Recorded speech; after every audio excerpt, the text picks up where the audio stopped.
ক্যামেরার সামনে এই পারফরমেন্সের থেকেও এই স্টুডেন্টদের সাথে থাকা আমার কাছে নিজেকে অনেক বেশি জরুরি মনে হয়। এবং ওরা যদি আমাকে ব্ল্যাক লিস্ট করে মনে করে যে ওরা শান্তি পাচ্ছে, ওরা অনেক কিছু করতে পারছে, করুক। সময় কিন্তু সুন্দর অ্যান্সার দিয়ে দেবে। সময় আসুক, আমি অবশ্যই ক্যামেরার সামনে আরও কাজ করবো ইনশাল্লাহ। তবে ওইটা আমি মোটেও বিচলিত না। রুজি কর্ম এগুলো সব উপর থেকে নির্ধারণ হয়। সো জনগণ যদি আমাকে ভালোবাসে, আমার অডিয়েন্স যদি আমাকে চায়, আমার এই ছাত্র জনতা তো আমাকে অবশ্যই ভালোবাসে। এই ভালোবাসার ঊর্ধ্বে আমার কাছে মনে হয় না মিডিয়ার ভালোবাসা আমার কাছে এখন খুব খুব স্বল্প মনে হয় আমার কাছে, সত্যি কথা বলতে।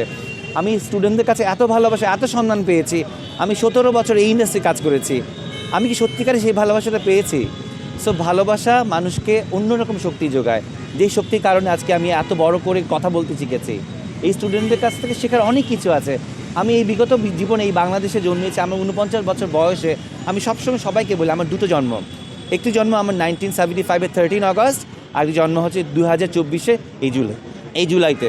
একটি হয়েছে আমার মানুষ হিসাবে জন্ম, আরেকটি হয়েছে আমার মানবিক হিসাবে জন্ম, যেই জন্মটা আমাকে দিয়েছে এই ছাত্ররা।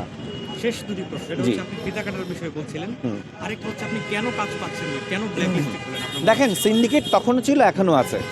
আপনারা যদি ধরে নেন ফ্যাসিবাদ সরকারের বিদায় হয়েছে, আপামর যারা ছিল তারা এখনও রয়ে গেছে। সেটা এজেন্সি বলেন, মিডিয়া সিন্ডিকেট বলেন, টেন্ডারবাজি বলেন, দ্রব্যমূল্যের বাজারে সিন্ডিকেট বলেন, সব সিন্ডিকেট এখনও রয়ে গেছে। তো আপনার কি মনে হয় যারা মিডিয়া সিন্ডিকেট তারা আমাকে ডেকে ডেকে কাজ দিবে?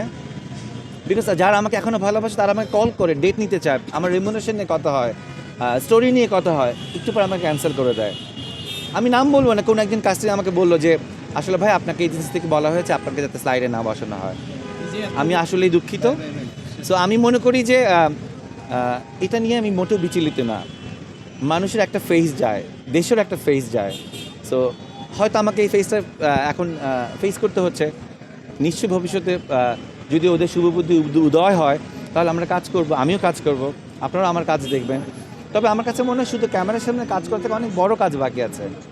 এই যে স্টুডেন্টরা, আমি জানি না আপনাদের ঘুম কিভাবে আসে, আমার তো এখনও ঘুম হয় না। আমি এখনও ফেসবুক স্ক্রল করলে বিভিন্ন প্রিন্ট কাভারেজে যখন ওদের ছবিগুলো দেখি বা বিভিন্ন প্যারেন্টসদের যখন ইন্টারভিউ দেখি সরি, তখন আমার কাছে মনে হয় এই জুলাই বিপ্লবের প্রতি অসম্মান দেখে আপনি যে কর্মই করেন না কেন, কোনো কর্মই আসলে কর্ম না।